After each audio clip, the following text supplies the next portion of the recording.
Welcome to Atkins Diet. My name is Kent Altena, and today's episode is why do I think exercise is such a critical component of an effective weight loss program. Ignoring everything that Dr. Atkins says about exercise is non-negotiable, what he writes in the book, etc., this is more about why do I personally feel it's an important part of my program. So without any further ado, let's get into the, where does this actually come out of? So after I got home from Jamaica in October, I got an email to one of my weight loss posts, or my weekly updates, and the question went as follows. For God's sake, Kent, stop killing yourself working out. Losing weight is 98% diet. You'll never be able to maintain that level of exercise, so get your diet squared away now. Eat a ketogenic diet, throw in some alternate day fasting, and you'll lose 2 pounds per week with little to no exercise. And my response to that went as follows. Well, one, you're getting a new gift of a new body. Why would you not want to use it? You know, got to understand what sort of day-to-day activity that I have as part of my job. It's largely mental exercise. The most exercise I get as part of my job is walking to the gate as I fly from one city to another city. So there's not a lot of daytime activity, and it's largely sitting at the desk, answering email, answering questions, and solving problems for customers. So with that in mind, I'm getting a smaller and smaller body that has suddenly a lot of new capabilities. And I like to relate this to a Christmas present. You know, I just recently got a Mavic Pro drone, and what would be the option if I would be losing all this weight? It'd be just as if I left that drone in the box or left it on beginner mode, in which I could only do a very limited subsection of things. I could only go so far or so high without having it constrained in. Why do you want to limit yourself? It'd be like getting a puppy for Christmas, but leaving it in the cage and not enjoying the puppy, not throwing the ball and having the puppy retrieve it. Just leaving it in the cage. You're getting this gift. Why would you not want to use it? Also, as you're getting this gift, what sort of condition do you want your body to be in and at the end?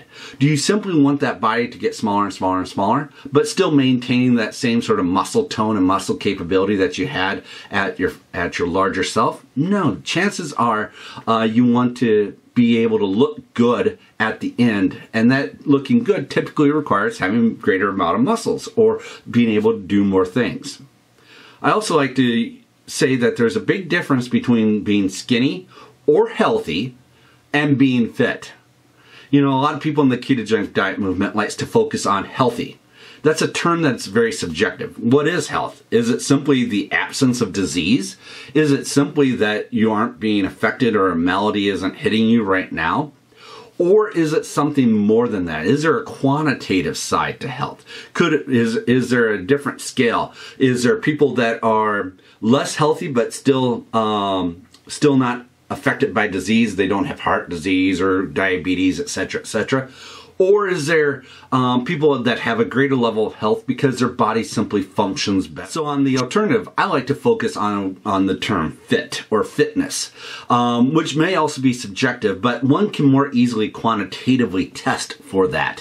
Whether that be like a VO2 max test in which you're able to test how much oxygen you can utilize in a certain cardiovascular activity, or a fitness challenge, so like running a race or doing a CrossFit challenge, or taking the Army physical fitness exam like my personal challenge is right now. By doing that, you can gauge your level of fitness over time. If you can do more push-ups, if you can run that 2-mile race faster, if you can do more sit-ups in 2 minutes, guess what? You're at a different level of fitness than now that you might have been in the past. So again, it's a very much easier quantitatively tested term than, say, being healthy, which is, you know, I might be able to be healthy, but I still might not look like I want to at the end. Also, the term fitness at the end enables you to do more things than you frankly could before. For instance, when I lost the weight the first time, I joined the National Guard. I joined the Army again. After I got out, I became a firefighter. These were tasks that I could never do unless I was fit, unless I could meet some certain minimum level of fitness levels. I couldn't become either of those things. So that's what the exercise enables me to do. It's not just simply being able to run 2 miles. It's being able to be in a fire, fighting that fire for a prolonged period of time, and not being the guy that has to be taken out and sit in rehab, waiting for their body to cool down and be able to function again.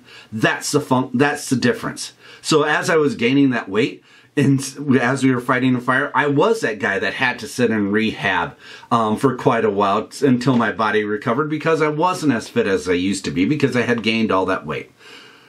So that's the reason I exercise. It's not only because, you know, I need to look good at the end. You know, I have muscles where muscles weren't there before, but it's also in the fact that I can use those muscles to do something I want to do, like keep up with my kids, to be able to hang with my boy who's 6'8" and 3.